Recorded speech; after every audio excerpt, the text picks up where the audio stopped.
The opposition bench opted to abstain in the vote to approve Gary Griffith's nomination for the Commissioner of Police. But their MPs explained that their decision had nothing to do with their opinion of Mr. Griffith, but rather government's previous stance on the PSC merit list.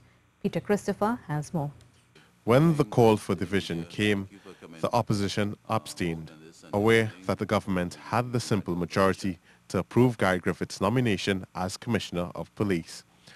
But opposition MPs explained they believed Mr. Griffith was a good choice, but they were not in agreement with the government's handling of the selection process.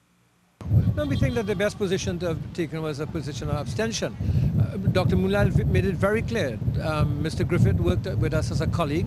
Mr. Griffith is competent. Mr. Griffith, can be an operational leader. In my own view, the country needs an operational leader at the level of the police service, and not just a policy and a strategic leader. I think that the crime situation is one that requires an operational leader, and I hope that he brings that to the job.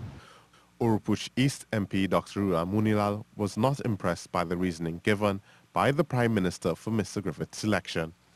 Now, if the reason the Prime Minister is appointing him and the government is because he fell out with government ministers under the previous government, those reasons are extremely superficial. The Prime Minister did not speak to any quality of Mr. Griffith, did not speak to his CV, did not speak to anything as to why the government today appointed. It cannot be that Mr. Griffith spoke out against colleagues and so on. That is not a sufficient explanation. Dr. Moonlal also noted several matters which could cause complications.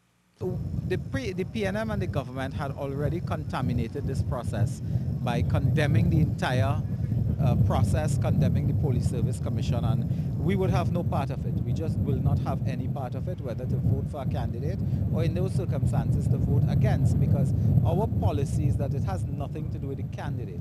So we cannot vote against Mr. Gary Griffith because we had no difficulty with Mr. Gary Griffith by himself.